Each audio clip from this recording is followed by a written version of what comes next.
दुलाराय बर' फरायसा आफादनि बोसोरसालिया जुथुमा बे 55थि बोसोरसालिया जुथुमाया बड'लेण्ड फोथार उदालगुरि जिल्लानि बे रौतायाव फैगौ 26, 27, 28, 29 सानब्रैनि हाबाफारि लानानै बे खुंनो थांगासिनो दङ आरो 26आव उदालगुरि जिल्ला एबसुनि बिथांमोननि हाबाफारि दङ 27, 28, 29 बियो मिरु आफादनि जागोन बेयाव आरो गासै 4000नि बारा डेलिगेट अबजारभार बेयाव बाहागो लागोन जोङो गासै जोंनि स्टेट कमिटि जिल्ला कमिटि इउनिभार्सिटि कमिटि आरो गुबुन गुबुननिसिम अलरेडि जोङो मेसेजखौ हरखाजोब्बाय दा बे गासै बिथिंखौ खुंफुंनायाव जिखिनि जोंनि साखाफारा जिखिनि जोङो मावनो गोनां बे गासैबो बिथिंखौ नोजोर बोनानै दासिमनि जिखिनि प्रग्रेस रिपर्ट जोङो बानजाय आफादनिफ्राय लाबाय मिरुनि जानानै आरो जोंनि दखरा आफादफोरा आरो उदालगुरि जिल्ला एबसुआ जिल्लाया जिहेतु हस्ट माने बे जुथुम्मानि दा बेखायनो बिथांमोननि मदद आरो हेफाजाब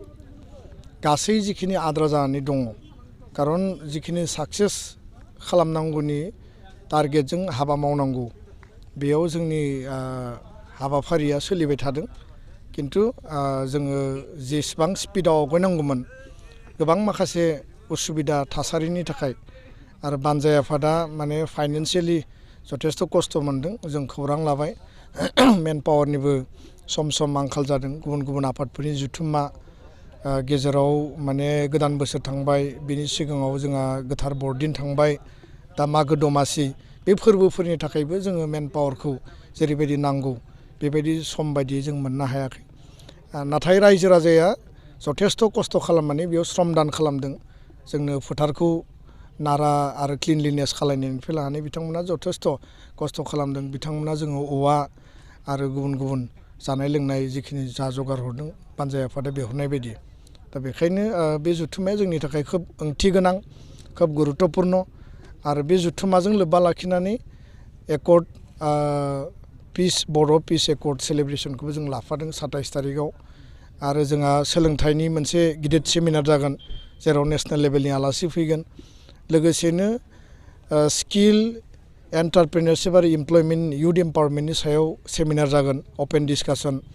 प्राय 10,000 स्टुडेन्टनि पार्टिसिपेसननि टारगेट जों लाखिदों डेलिगेट अबजारभारनि अनगायैबो आरो अपेन सेसनाव जोंनि माखासे भाइस चेन्सेलर इउनिभार्सिटि लेभेलनि माखासे एकाडेमिशियान बिथांमोना बाहागो लागोन लोगोसेनो आसामनि गिबि मन्थ्रि बिथांखौ जों हांख्रायदों आरो गुबुन गुबुन आलासिफोरखौबो हांख्रायदों नेसनेल लेभेलनि दा बेयाव माखासे आलासिया दाबो पेन्डिं जानानै दङ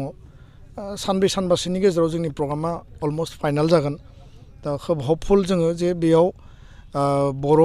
गोजोन गोरोबथानि एकर्डनि दफा मावफुंनायनि सायाव डेलिगेटआव जोङो गुवारै गोथौयै सावरायगोन आरो बिनि अनगायैबो अपेन सेसनाव जोंनि आलासिफ्रा आसामनि गिबि मन्थ्रियानो जा बिटिआरनि चिफआनो जा बा जिखिनि जोंहा सरकार लेभेलनिफ्राय बेयाव जोङो हांख्रायदों फर दा इन्ट्रेस्ट अफ दा बड' कमिउनिटि आरो बड' पिस एकर्ड बिथांमोना बेयाव मेसेजखौ होफैगोन आरो जों सानदों जे गासै आसामनिफ्राय बड'लेण्डनिफ्राय वेस्ट बेंगलनिफ्राय आरो गुबुन गुबुन स्टेट कमिटिनिफ्राय बेयाव गासैबो रायजो राजाया लोब लोब बाहागो लाफैगोन माहारियारि आफादनि जुथुम्मा फरायसा आफादनि जुथुम्मा रायजो राजानि माने सिनस्रि आफादनि जुथुम्मा आरो रायजो राजाया दाना होनाय दुलाराय बर' फरायसा आफादनि बे जुथुम्मायाव बे 55थि जुथुम्मानि जारिमिनारि बे थावनियाव बे बयबो बाहागो लाफैगोन आरो बाहागो लाफैयोबानो बे जुथुम्माया साक्सेस जागोन होननानै आं मिजिंथिबाय आं बयखौबो खर' गंग्लायै खावलायदों बाहागो लाफैनो थाखाय आरो जोंनि बानजाय आफाद जिल्ला आफाद मिरुनि गासै दैदेनगिरि बिबानगिरि आनसलिक कमिटि बयबो जोङो मुखुबै खामानिखौ मावोब्ला फैबाय थानाय 10 दिनाव जोंनि आद्रा थानाय खामानिफोरखौ जोङो फुरायै आबुङै जोङो फोजोबनो हागोन आरो मोनसे मेहेरगोनां मोजां जों जुथुम्मा खुंफुंनो हागोन होननानै आं मिजिंथियो आरो बेनि थाखाय आं आनान गसाइनियावबो आर'ज गाबबाय गोजोन्थों।